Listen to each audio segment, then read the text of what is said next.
Okay, let's start things off with a pop quiz. What was the first translation of the Bible in English? Do you know? Lock in your answer. What do you think it is? My guess is that many of you are thinking right now about the King James Bible, but that's not the right answer. Now, I will tell you what is in a moment, but the KJV is definitely the most legendary English translation of the Bible. It came out in 1611, and it is still a perennial bestseller. So naturally, when I started to write my book, Bible Translations for Everyone, I started with the KJV, but as I started working on that chapter and doing the research, I kept finding all of this information about these other translations of the Bible in English that predated the KJV and deeply impacted the development of the KJV. So I decided to dedicate an entire chapter of my book to the earliest English translations of the Bible. And in this video, I want to highlight a few of the most important ones. Now, the real story of the Bible in English when it comes to a complete translation of the Bible begins with an Oxford scholar named John Wycliffe. Wycliffe and his students completed their translation in the late 1300s. It was based on the Vulgate, a late 4th century translation of the Bible in Latin that was the official Bible of the Catholic Church at that time. This means Wycliffe did not translate from the original languages, Hebrew, Aramaic, and Greek, but from Latin into English.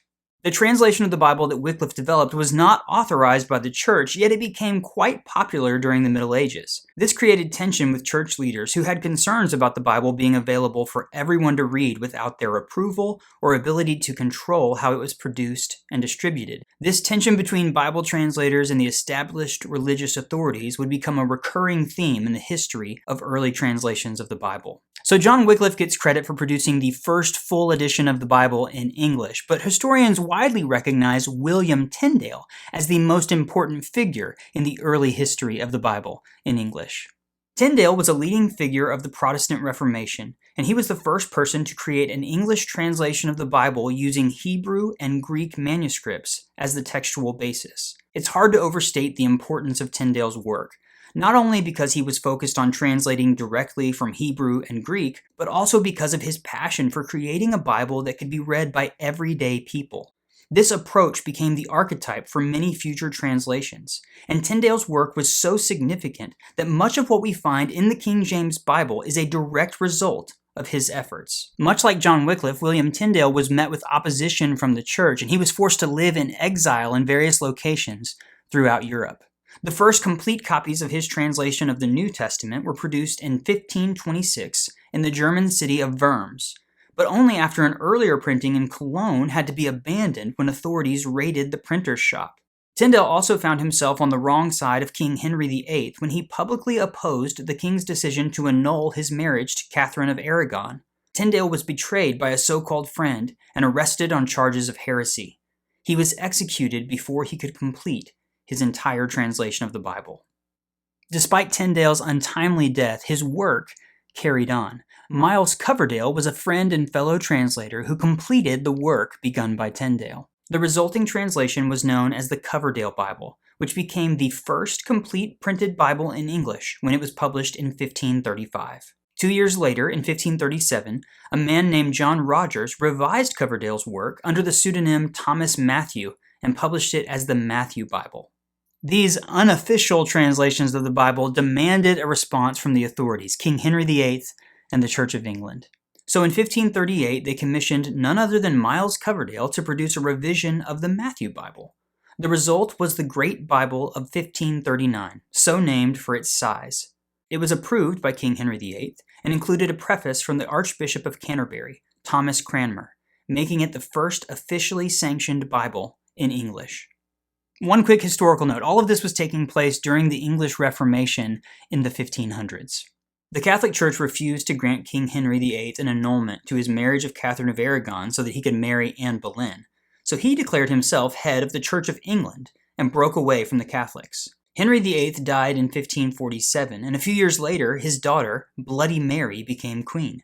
Mary was a devout Catholic, and she wanted to undo the reforms of her father by any means necessary. And that is what led to the Geneva Bible. Under Bloody Mary's rule, Protestant scholars began to be imprisoned and executed on charges of heresy. Many of those not locked away or murdered fled from England and relocated to Switzerland. One of the results of this new hub of Protestant scholarship was the development of a collaborative New English Bible translation called the Geneva Bible, which was published in 1560. Even though it wasn't authorized for use in England, the Geneva Bible was immensely popular among lay people and clergy, and it remained so for the better part of a century. The Geneva Bible presented the text of Scripture in a way that was unheard of at that time.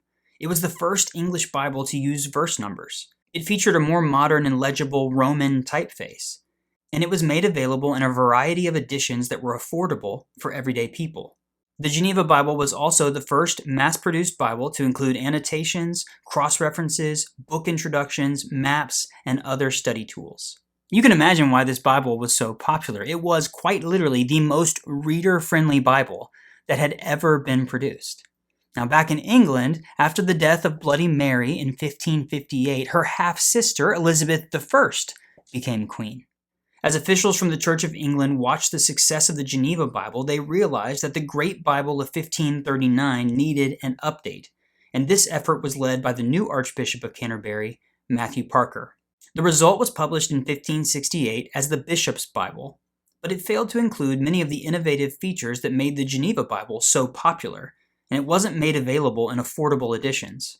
So even though the Bishop's Bible was the new authorized Bible of the Church of England, it was unable to match the popularity of the Geneva Bible. This flourish of New English translations in the Protestant world demanded a response from the Catholic Church, and the task was assigned to members of the English College in Douay, France, which had become the home of many exiled Catholics during the English Reformation. Translated from the Latin Vulgate, the New Testament was published in 1582 in Rheims, France, and was originally known as the Rheims New Testament. 27 years later, an English translation of the Old Testament was published in 2 volumes from 1609 to 1610 in Douay. The combined work later became known as the Douay-Rheims Bible, the first complete Catholic translation of the Bible in English. So there you have it. Wycliffe, Tyndale, Coverdale, Rogers, the Great Bible, the Geneva Bible, the Douay-Rheims Bible, the Bishop's Bible. All of this great work when it comes to English Bible translations that was leading up to something big. You see, a new king named James was crowned in 1603, and he looked at this landscape of the world of English Bible translations, and he said, this is a great foundation, but we need to bring together the best and brightest scholars of our day and put together a new official translation of the Bible in English, building on all of this work. And that was the King James Bible. If you enjoyed this video, I would encourage you to check out my book, Bible Translations for Everyone. I have a chapter dedicated to the earliest English translations of the Bible, as well as another chapter dedicated to the King James Bible. And then it goes chronologically through the history of the Bible in English all the way up to today to show you all of these different translations. Why do we have so many? What makes them similar? What makes them different? And it's going to help you decide which Bible translations you want to be reading on a regular basis. This was so much fun. Thanks for hanging out with me. If you enjoyed this video, please click the like button and definitely subscribe to my channel and turn on notifications so that YouTube will let you know when another video comes out. I've got tons of great Bible-related content right here on YouTube, so definitely surf around my channel and find some other things to check out. Thank you for watching. I'll see you next time.